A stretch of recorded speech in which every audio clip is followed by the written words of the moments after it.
আবারও তুষারঝড়ের কবলে যুক্তরাষ্ট্রের নিউ জার্সি। এ নিয়ে গত 2 মাসে দুইবার এমন ঝড়ের কবলে পড়ল যুক্তরাষ্ট্র।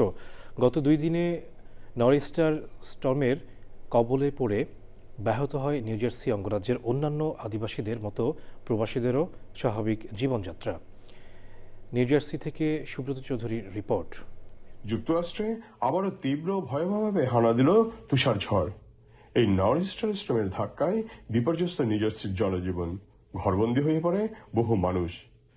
স্টর্মের সঙ্গে প্রচন্ড তুষারপাতের সঙ্গে বয়ে চলে ঠান্ডা বাতাস, বরফের পুরো চাদরে ডুবে যায় জনপদ।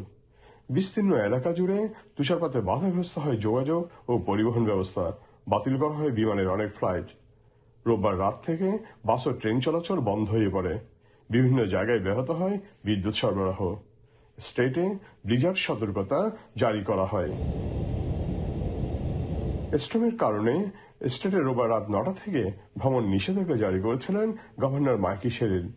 আটলান্টিক সিটির নগর কর্তৃপক্ষ সতর্কতামূলক ব্যবস্থা নেন। সিটির অধিবাসীদেরকে সিআরডি এর অধীনস্থ ওয়েব গ্যারেজে ও সোবর হোটেলের পার্কিং লটে ফ্রি পার্কিং এর অনুমতি দেওয়া হয়েছিল।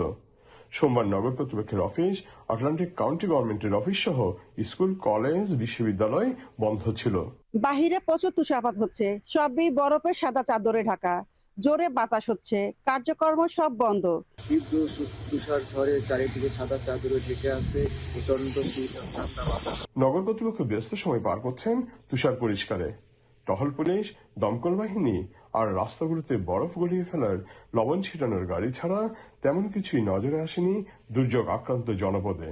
রেকর্ড পরিমাণ তুষারপাত, সাথে প্রচন্ড বাতাস, হাড় কাঁপানোর শীত, জীবনযাত্রা অচল। আল্লাহ যেন সবাইকে এই প্রাকৃতিক দুর্যোগ থেকে রক্ষা করেন।